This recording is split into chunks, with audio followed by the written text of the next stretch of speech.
أجمعين وهو الأول وهو الآخر وهو الظاهر وهو الباطن لا إله إلا هو لا إله إلا الله. Assalamu alaikum wa rahmatullahi wa barakatuh.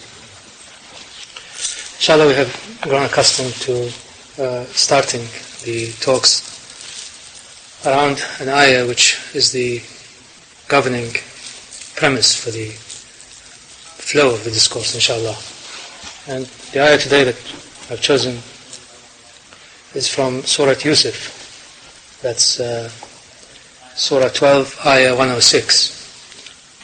Allah subhanahu wa ta'ala says, and most of them who profess faith in Allah, except that they are in reality in shirk. Bismillah ar-Rahman ar-Rahim. وَمَا يُؤْمِنُ أَكْثَرَهُمْ بِاللَّهِ إِلَّا وَهُمْ مُشْرِكُونَ. This is a very paradoxical ayah, because it defines both faith, iman, and infidelity, and shirk.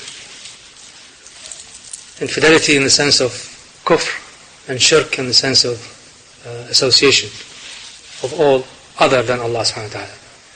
So Allah subhanahu wa ta'ala tells us very clearly that the profession of faith by those who are or who say that they are in iman, in reality is a form of association, in the form of a latent shirk, a latent association of others with Allah subhanahu wa ta'ala.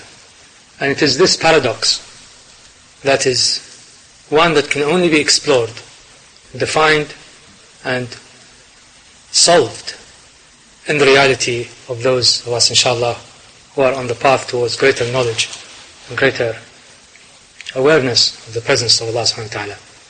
That is, the profession of faith, the iman of the mu'min, is not limited to the statement of iman, and it goes beyond that station, goes beyond that state into a station where the true meaning of iman, that is the opposite of association, the opposite of shirk, is the one that is established in the heart of the true wayfarer or salik. And it is this ayah and what comes from it, what overflows from it, that was the premise for the life of a great master by the name of Qudat al-Hamadani. I had mentioned him earlier, and I was hoping to be able to discuss him in the last discussion, where we discussed Hakim al-Tirmidhi and Abu Sa'id ibn Abi al-Khair. But the insights and the works associated with Ayn al-Qudat are of such importance and of such significance, both in and of themselves, in terms of the total spiritual theology of Ayn al-Qudat, as well as his subsequent effect and influence on key doctrines of those of us on the path, inshallah, that I thought it would be better to have a session for him. I thought that today we may be able to discuss another great sage and master of 11th century Islam, who is behind Baqi. But I think we'll devote a talk on the esoteric sciences within Tasawwuf, inshallah, to dealing with his great tafsir of the Quran. So inshallah we'll leave that to another session. And I'd like to devote today's discussion to Ayn Qudat al-Hamadani. He's, as I said, a key figure in the middle period of Sufism, that is in the 11th century. He was born in 492 Hijri, which is equivalent to 1098 Common Era. And he's recognized as both being a master of the outer, a master of Sharia, as well as a shatterer of the norms of what we think of as being accepted outer conduct. He was martyred, and his life and his death to some extent bears some similarities, but also important dissimilarities to that of the other great early martyr, Al-Hallaj. And his martyrdom was at a relatively young age of 33, but he had just finished his master work, which is called Tamhidat. In Arabic this means introduction, the introductions. And the introductions are those of the inner sciences, the inner ways of knowledge and the inner path towards the knowledge of Allah subhanahu wa ta'ala. As I mentioned, it is his importance in developing certain doctrines that later became absorbed into the main body of tasawwuf that we will devote today's discussion to. Doctrines such as tamathul, that is the whole world and the universe of imaginalization. The elaboration of the doctrine of fana in the form of annihilation and obliteration. All of these were formalized and given that true spiritual significance and insight by Ayn al-Qudat. His name is actually not Ayn al-Qudat. Ayn al-Qudat is an acronym given to him by his master, Ahmad al-Ghazali, who is the brother of the great Abu Hamid al-Ghazali. And the sagacity of Ahmad al-Ghazali as a person of true tawheed and a master in his own time was vouchsafed by many in his age. And he was known as I'm translating from Arabic now, as the great Shaykh of the way of love. The whole doctrine of the Ishq al-Ilahi was developed to its fulsomeness by Ahmad al-Ghazali. And Ahmad al-Ghazali in many ways counterpoised the depth of his brother's learning, his outer learning, as well as his attempt to combine the piety of Islam with the insights of tasawwuf in his conduct. And he had a great number of disciples around him, including subsequent founders of great silsilas, such as Abu Najib al-Sahrawardi. Ayn al-Qudat, his real name was Abu al-Ma'ali al-Mayjani. He was born in Hamadan, which is in Iran, and he was called Ayn al-Qudat, which means in Arabic basically the essence of judgeship. That is, he distilled in him all the requisites and requirements for a true judge of adl, a true judge who is in a state of balance in order to give justice. And he was called that by his master Ahmad al-Ghazali. Ayn al-Qudat's father was also a judge, and also in his own way was a master, as well as his grandfather. He studied the classics of Islamic doctrines in Hamadan, such as logic, which is mantiq, fiqh, which is jurisprudence, hadith, as well as scholastic theology or kalam. And he went at a very early age to all the gatherings of invocation, all the meetings of dhikr in Hamadan, and was taken there by his father. So from a very early age he became convinced of the inner way.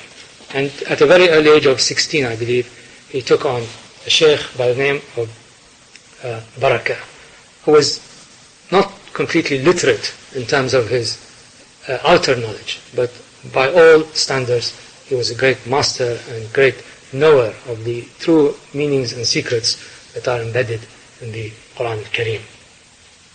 Ayn al-Qudat said that all his outer knowledge, that's Ayn al-Qudat's outer knowledge, could not compare to one single interpretation of his master Barakah. And there are a number of stories associated with this master, this illiterate master. He could apparently only recite a few ayahs and remembered only a few ayahs of the Quran. But he could expound at length with enormous insights into ayahs that were brought to him and recited to him. And for a very long time, for several years, from the age of 16 till the age of 20 or 21, Ayn al-Qudat learned the true humility of discipleship by serving the great master. And it was only in the end of his period that the master allowed him what was then seen to be a great badge of honor, that is to put together in an orderly fashion the sandals of the adepts, the kashwaniya, that is the sandal keeping of those who go to circles of dhikr, is considered a very high post. Nowadays, of course, it's probably the lowest of the low, but in those days, to be able to organize the outer needs of disciples, of adepts and murids, was considered the height of service and was a badge of honor. And at the end of his period, he was given this task by his master.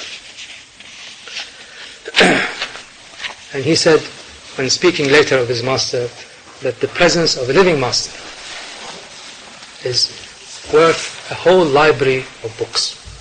That is the example of a master both in terms of his outer conduct as well as his inner insights, can overflow on the adept, on the murid, and are worth hours or months or years of reading the books of outer knowledge.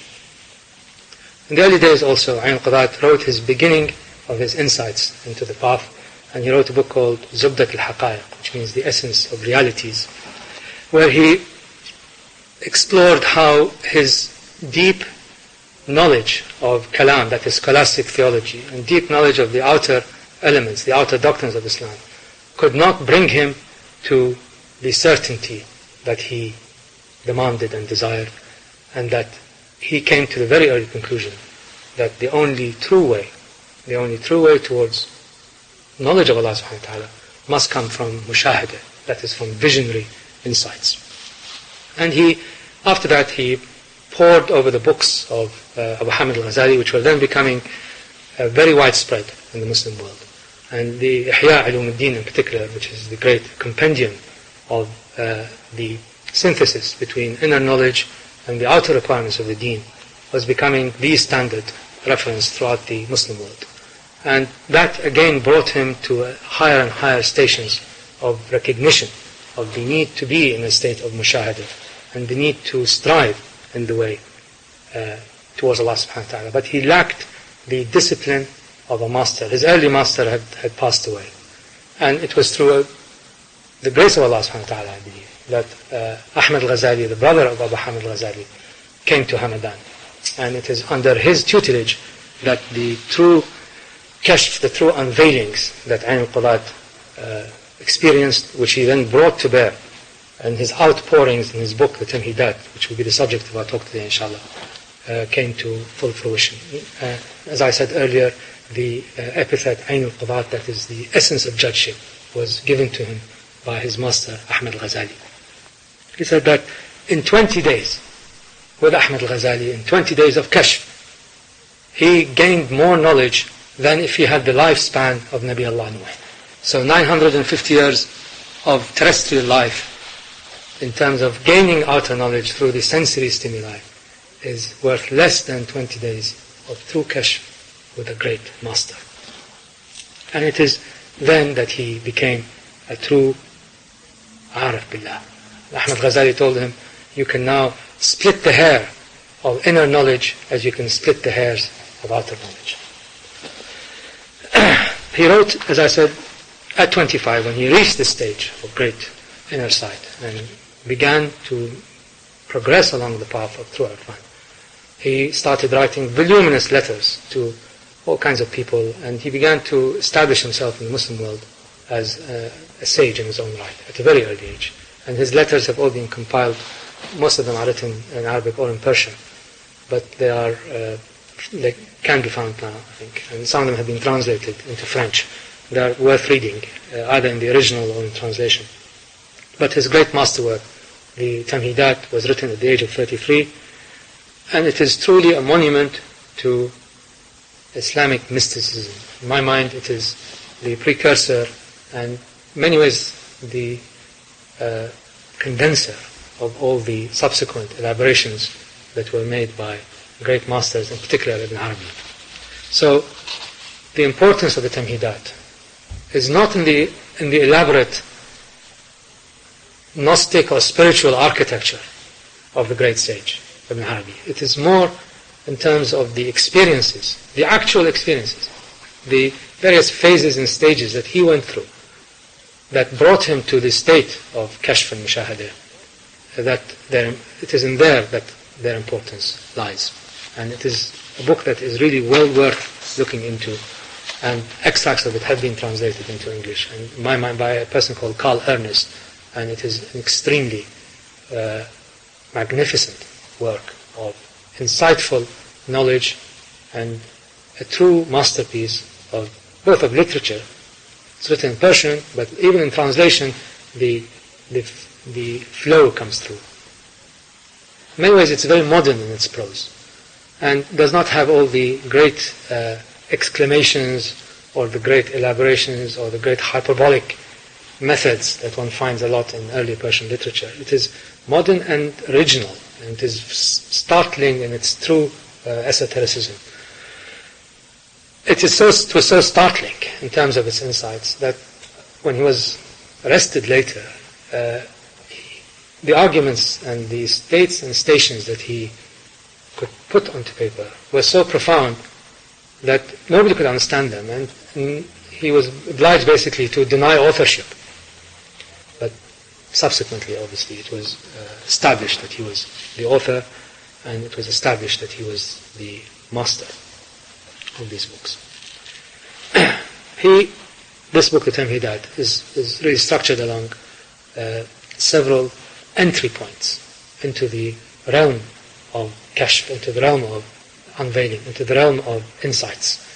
And before he even goes into it, he establishes the terminology that he uses. And most of the terms that he's established were subsequently incorporated into the masterworks. And if one can ascribe to him anything at that stage, it is the beginning of the formalization of the terminology of those on the path. And the same way that we use outer language and define concepts relating to outer forms and outer language. And it is these outer symbols that allow us to understand the knowledge of the doctrine of Islam, the knowledge of the istilahat, that is the terms of inner tasawwuf, are also important to know the way in which we are experiencing various states and stations and various cycles and waves, and to give them their true meaning in terms of the inner dictionary. So if one started the inner dictionary of Islam, as it were, it is Ayn al-Qudat. And he bases the need to establish this language, the language which subsequently came to be seen as peculiarly that of those of the gnostic orientation, or those on the Sufi path. Shaykh Fadhlalla always refers to the need to understand the language of people such as Ibn Arabi in order to really comprehend what he's saying. And the formalization of the rules of these terms and the significance of these terms and their boundaries was established first of all in the world of tasawwuf by Ayn al-Qudat. And he bases it on the hadith, speak to people according to their capacities or according to their intellectual capacities. Prophet ﷺ said one should modify, one should amplify, and one should change the discourse depending on the capacity of people to absorb what you're saying. So if people cannot understand what you're saying at the level that we are talking about, best advice is not to talk about it. And if we are going to refine and modulate what we say in order to make others comprehend, we must have established within ourselves the spiritual grammar and the spiritual terminology that allows us to discourse effectively to others. And the tamhidat, or the introductions, must be read in that light. That is, it is an ocean of meanings. And these meanings have multiple faces and multiple facets to them. And they have both an inner meaning and a more subtle meaning to them. And it is from this perspective, I think, that one can gain knowledge from what Ayn al-Qudat is trying to tell us in terms of the experiences that we are likely to pass through, inshallah. Because he has been there and he has expressed them in ways and in terms that are understood to those who have the taste and the dhawq for this. He says that the nafs al-ammara, that is the self that is the commanding self, the self that commands a person not only towards passions and lusts, but commands a person towards denying the inner realities, does so with the use of the aql. The self has many ruses and many tricks. Apart from passions and lusts, the trick of the self to deny the veracity of the inner life is to use aql in its sense of absolute reason. And those who have established their aql, or their intellect, over all else, he considers as people who have given their spirituality or their selves to their true self, to their nafs al-ammara, to their commanding self. And he says, to be a complete Muslim, you must experience hal and not qal. This is a play on words. Hal means to be in a state, and not qal is to say and to discourse. So discourses, disputations, intellectualizing, rationalizing, brings us only to the threshold, but only to the threshold. And beyond that, the nafs al-ammara has to be overcome. And the process of overcoming the nafs al-ammara is the beginning of the process of true inner light.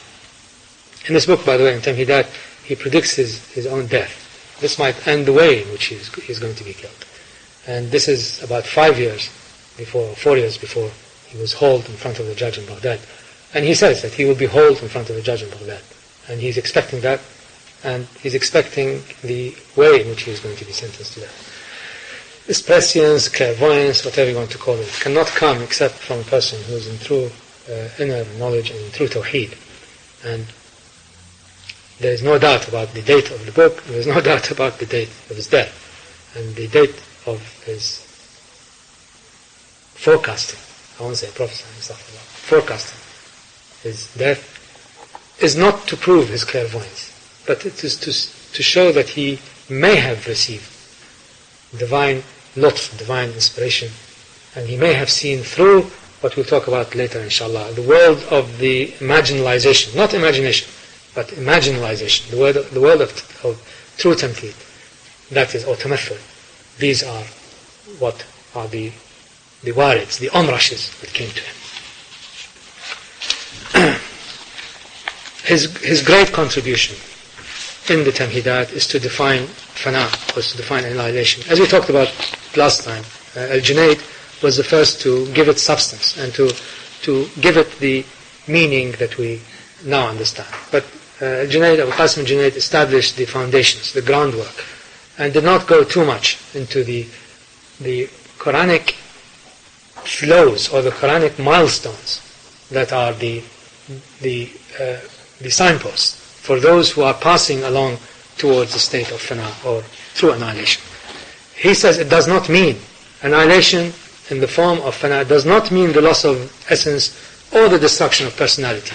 This is something that has been commonly held to us. It has nothing to do with Freudian suicidal impulses or neurotic states or anything of the sort. It has nothing to do with the destruction of self as self. It is to do with the destruction of self in certain properties of it that allow it to be obsessed with itself in order to move on. And this process of moving on from fana, which is the annihilation of the self, to a state of everlastingness, that is the goal, that is the objective. The objective is not to be in a state of non-personality or to be obsessed with neurotic conditions. And this is the path of Ayn al-Qudat. And this is the path that was subsequently absorbed in all the great silsilas and all the great tariqas. And all the great shuyukh established that the path cannot stop at one point. It has to continue, and if anyone reaches it, and he establishes very, very difficult conditions, very difficult rules by which a person can be truly in this state. We can only aspire to it, inshallah. We can only aspire through mujahada, but above all, through putting ourselves under the guidance of a person who has already been there.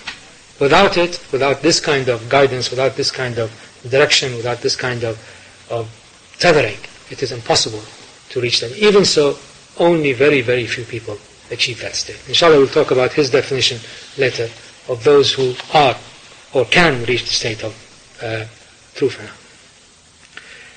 He says that the path to annihilation or fana is to annihilate nafs al-ammara.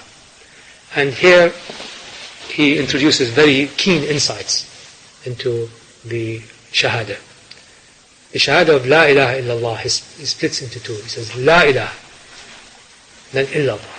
The whole world, he says, except those few who are not, are trapped in La ilaha. They are trapped in true infidelity, in true kufr. And those people who profess La ilaha, which is the first part of the shahada, have no self, have no true soul that is to be nurtured and is to be elevated. Those who establish La ilaha illallah recognize that in the second part of the Shahada, illallah, there is nothing but Allah, and therefore selfhood as such is only an overflow of the divine light, of the divine presence. It does not exist. Those who are stuck in La ilaha, those who are stuck in true state of negation, that is the beginning of the Shahada, are those whose self has already been denied. They have denied their own spirituality. So the path from La ilaha, which is infidelity and kufr, to illallah, which is recognition that there is nothing but Allah, must begin with infidelity. And this is an issue, I think, that has cropped up time and again, in the sense that people have accused some of the great shuyukh, in particular Ibn Arabi, as turning the Quran upside down, as tahrif ayat al-Quran, that is distorting the ayahs of the Quran and making a kafir being a believer. Those with insight, those who see reality for what it is, see that kufr, not in the sense of being a non-Muslim in the normal sense of the word, but being a person who hides the unicity of Allah subhanahu wa ta'ala, is the condition of most of us. And it is this ayah here that we refer to, that those of us who profess Iman are really in shirk. They are really associating. The ayah in the Quran, Allah refers to all of us who think that we are in Iman, who think that we have faith, who think that we are bound by the outer conducts, who have a bit of taste for the inner life. In reality, we are in a state of kufr, in a state of shirk. And Ayn Qalat establishes that the process of moving from kufr, from infidelity, to tawheed is basically a process of reducing kufr. It is not a process of increasing iman. So the kufr that he's talking about is the word in Arabic, the original word in Arabic. Kufr means to cover. It doesn't mean to deny. It does not necessarily mean to be unfaithful in the colloquial sense of the word, or to be of a different faith or religion. And he says that it is not possible to move from this stage of absolute kufr to reducing degrees of infidelity to the point where you recognize tawheed without having the guide, and the absolute guide is the Prophet ﷺ. So knowledge to him, knowledge of Allah subhanahu wa ta'ala, and the process of passing through various phases of reducing infidelity, the declining curve of infidelity as it were, is an increasing awareness of the guide and the guidance of the Prophet ﷺ. So knowledge is related directly to knowledge of the Prophet also. And it is the role of the Prophet ﷺ in his original, primal role as a spirit, as a light, before it came into the body of the physical Prophet that we know, is the object of all of us, inshallah, whoever get near to that position. And he uses many Quranic ayahs to establish that this is the meaning of shuhud. This is the meaning of witnessing. This is the meaning of kufr and the reduction of kufr. And that in the final analysis, infidelity, in the sense of the non-recognition that all is Allah, is the state of all of us, except those who have reached the state of annihilation. And that finally, the person who reaches the state of annihilation, reaches it by annihilating not himself as such, but recognizing that his own being, his own wujud, is a function of the eternal light that comes from Allah subhanahu wa ta'ala. And that's when he's the first one also to establish that he is the nuqta, or the point under the B of Bismillah. He is so encompassed, so surrounded by the ayahs of the Quran. And in every sentence there are 4 or 5 references to Quranic ayahs, that the establishment of all of these insights in the Quran is a necessary condition for any person, any salik who is on this path. And he said that while to most people the Quran is just black ink on white paper, it becomes the entity that obliterates the self when we understand it in its true form, which is the form of Kalam Allah. He is completely seized by the Quran. And a beautiful description or beautiful tafsir of Surah Noon, where the surah starts with Noon, the letter Noon. He describes the meaning of the divine pen and how that divine pen inscribes on it the totality of wisdom and knowledge to the heart of the salik. And he says that the knowledge, again another sentence referring to Surah Noon, he says the knowledge and iman are directly related to what he calls the library of Muhammadi light in the Quran. So he sees the Quran in its totality as once we understand that it is Kalam Allah, and we cannot understand it simply by outer reason, we cannot understand it by reading it only, unless doors open, unless we see it with the insight of a person, with a true basira, with a true inner sight, it becomes simply black ink on white paper. This definition or this description of the state of a person in fana destroys, I think, once and for all the ridiculous attempts to explain these conditions of true masters in terms of psychological states or psychosomatic states or neuroses or whatever. And Rumi says, and this is just before I came, I was reading a bit, Rumi says in Mathnawi, I have tested it. Death is life. When I die, arrives eternal life. This recognition that life and death are not the kind of absolute dichotomy that we understand them, but are really relative. That what life means, or what death means, is a function of our inner condition and our inner state.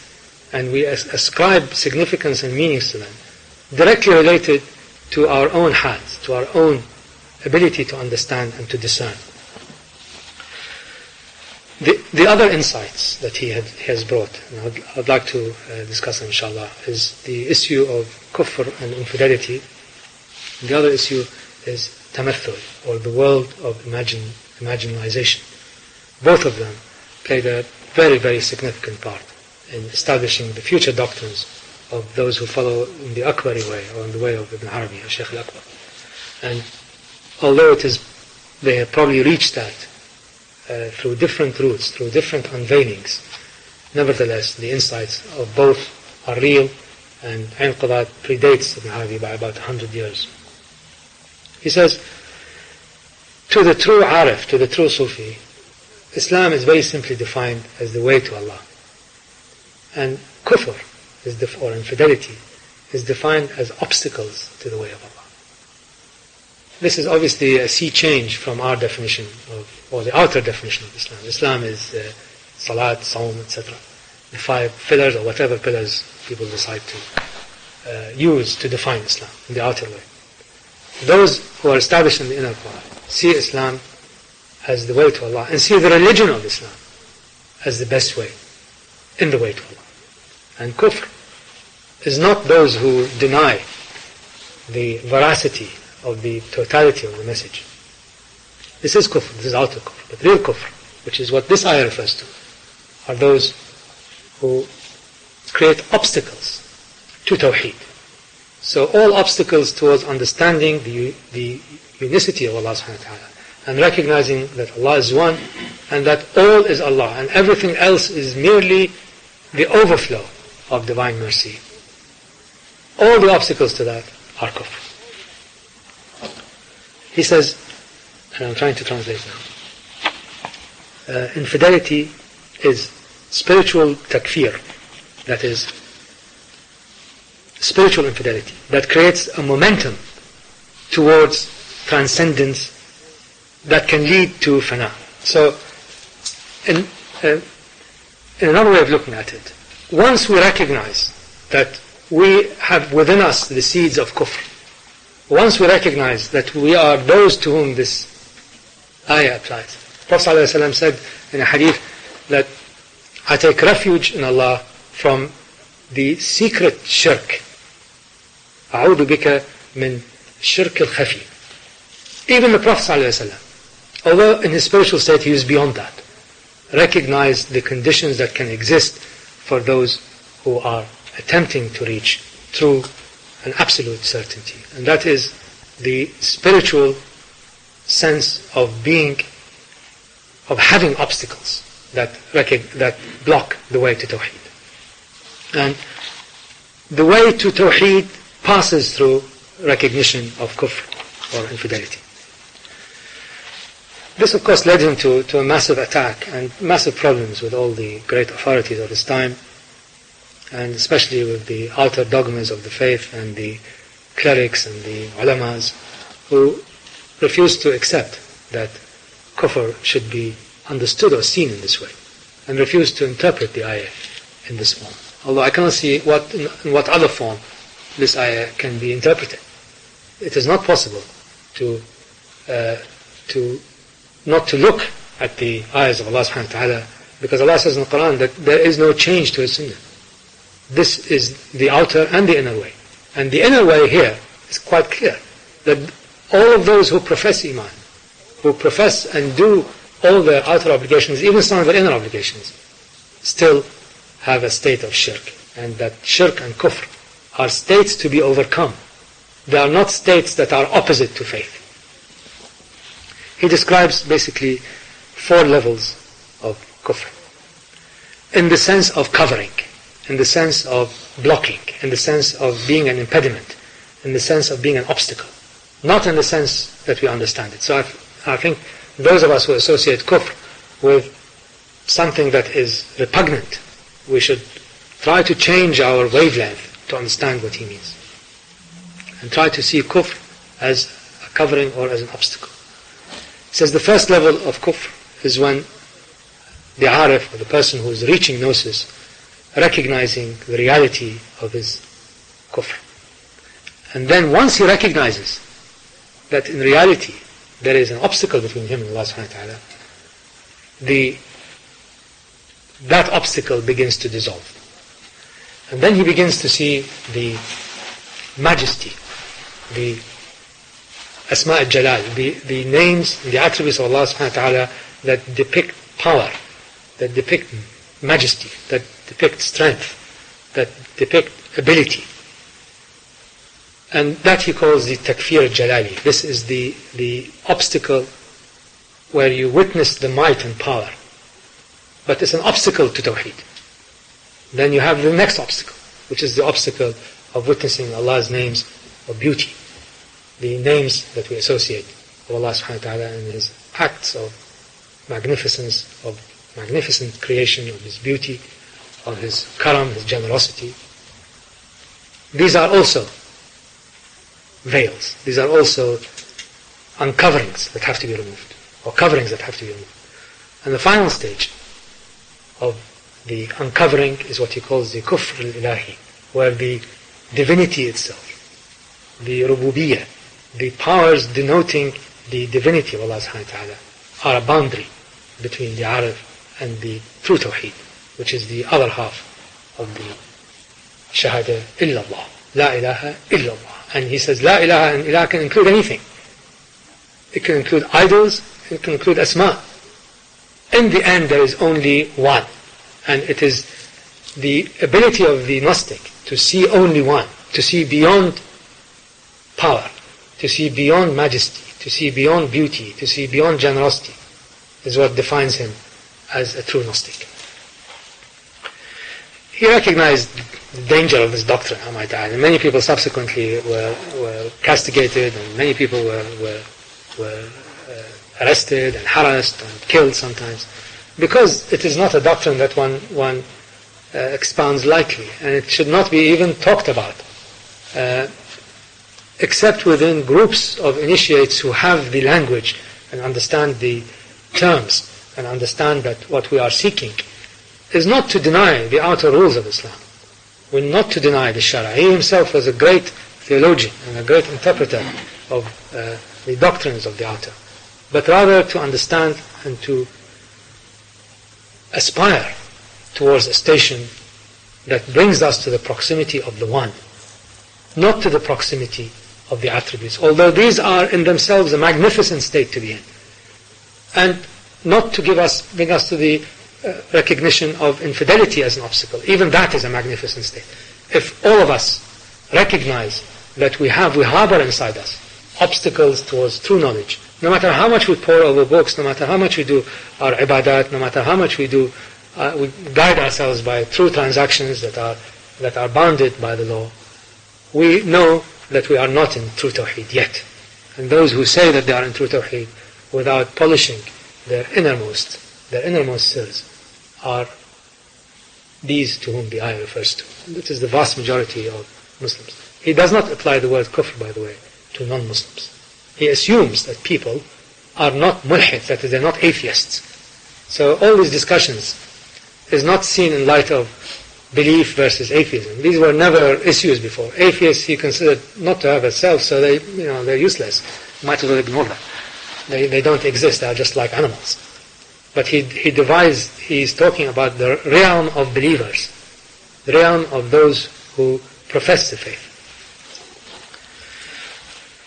And he said something that has become basically the hallmark of what he said. He said the journey of Tawheed passes from false Islam, the false Islam that we all think is true Islam, through kufr to Allah subhanahu wa ta'ala, through the removal of the obstacles that cover the way to Tawheed. The other great contribution that he made to the world of inner knowledge, the world of tasawwuf, and was picked up in many ways, in more elaborate ways and more penetrating ways, at least structurally more penetrating ways, is the world of marginalization or tamathul. He says that there are five key concepts that underlie all the passages of a person who is reaching or wants to aspire to reach the state of elimination of self by affirmation of the unicity of Allah subhanahu wa ta'ala. The elimination of self and fana and the baqa in the names and the attributes of Allah subhanahu wa ta'ala, and even more in the presence of Allah subhanahu wa ta'ala if He's capable of that. He establishes that humans obviously have various capacities and various proclivities and various abilities. And all of us, inshallah, on the path, will reach that level, or will reach whatever level that we are given our measure.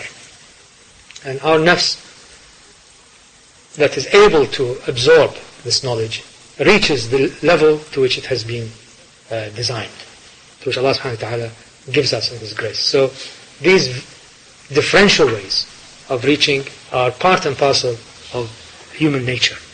So we cannot expect to go beyond the capacity of ourself to absorb the passage. That's why it's like a race. Many people drop after the first 10 yards, some people drop after the first 50 yards, 100 yards. It's like a marathon. And in the end, only a few reach the end. But that does not mean that the race should not be started, that we should not go on this path, and that when we reach the end, we reach an end which is in true rida, true contentment, in whatever are the decrees and whatever are the commands of Allah subhanahu wa ta'ala. He says the second concept that he has established, and I think I referred to it earlier, is that fana, that is annihilation of self, can only come, the immolation of self, can only come through and in the divine fail, in the divine effulgence. It cannot come by any other process. He establishes that fana, which is annihilation, and wafat, which is death, or in reality wafat is to basically wafi, to pay back the debt, are spiritual and not physical concepts. He says Allah subhanahu wa ta'ala looks at the soul of people. He looks at their spiritual state, not at their physical condition. That the state of returning back, baqa, back to mankind, back to creation, leads to bala. And I think this is something we discussed when we were talking about Abu Qasim Junaid and the station of bala. That is this state of being in perplexity or calamitous perplexity after one goes and comes back. But again, very, very few people and I'll try to explain what he means by that, because Ibn Arabi uses that subsequently quite a lot, and I'll try to explain what he means by that, because Ibn Arabi uses that world of imagining quite a lot in terms of his, that is another universe, world of imagining, tamthili called.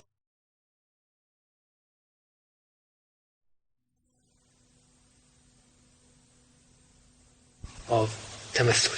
And I'll try to explain what he means by that, because Ibn Arabi uses that subsequently quite a lot in terms of his, the world of imagining, tamthil he calls it, that is another universe that one associates with.